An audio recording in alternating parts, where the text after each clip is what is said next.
할렐루야. 사랑하는 대강의 가족 여러분, 오늘 하루도 하나님의 말씀과 동행하는 삶이 되길 소망합니다.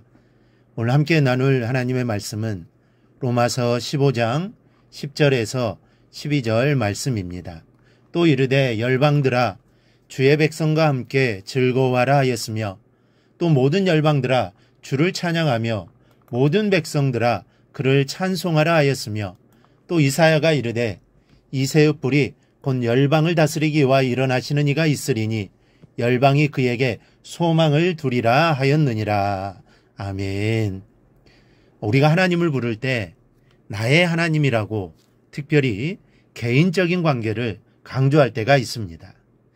이것은 하나님을 향한 나의 간절함을 표시할 때 적절한 표현법이고 또 하나님께서도 이러한 마음을 기뻐하시리라고 믿습니다. 그러나 우리가 짚고 넘어가야 할 게 있습니다.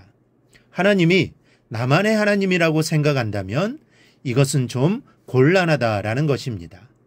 우리에게 하나님을 독점할 권리는 없기 때문입니다.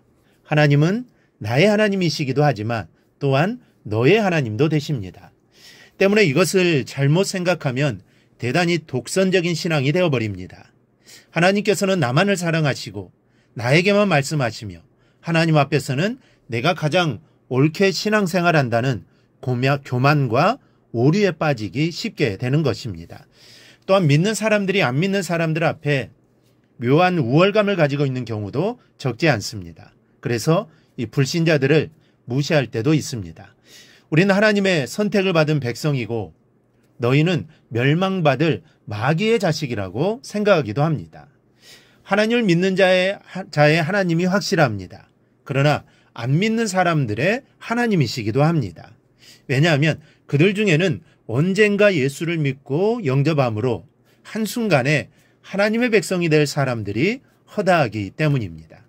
현재 불신자 중에는 멸망받을 사람들도 있지만 반대로 택함을 받을 사람들도 많다는 것을 잊어서는 안 됩니다. 우리도 전에는 마귀의 자식이요 멸망의 자식이었습니다.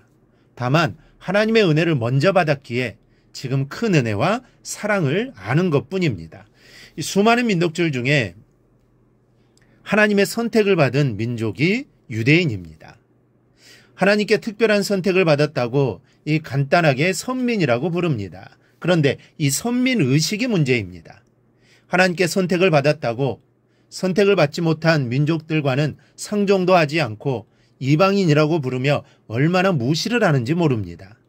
하나님의 택한 백성이라는 자부심은 대단하면서도 지켜야 할 것들은 지키지를 못하고 계속하여 하나님의 명령에 불순종하는 삶을 살아갑니다. 여러분, 하나님께 특별히 아브라함의 자손을 선택하셔서 당신의 백성을 삼으신 이유가 무엇입니까? 우리는 제2의 선민으로 이 뜻을 바로 알아야만 합니다. 그래야 우리의 본분을 바로 알 수 있는 것입니다. 하나님께서 이스라엘을 선택하신 것은 이스라엘을 통해서 모든 민족이 복을 받게 하려 하시는데 그 이유가 있습니다. 이스라엘이 잘나서 선택하신 것이 아니라는 것입니다. 그래서 아브라함을 선택하시면서 하나님께서는 너만 복을 주겠다라고 말씀하시지 않았습니다. 아브라함을 복의 근원이 되게 하시겠다고 말씀하십니다. 이 창세기 12장을 보면 내가 너로 큰 민족을 이루고 내게 복을 주어 내 이름을 창대하게 하리니 너는 복이 될지라. 너를 축복하는 자에게는 내가 복을 내리고 너를 저주하는 자에게는 내가 저주하리니 땅의 모든 족속이 너로 말미암아 복을 얻을 것이라. 복의 근원이란 자신만 복을 받는 것이 아닙니다. 내가 복의 근원이 되어 다른 이들도 복을 받게 하는 것이 복의 근원입니다.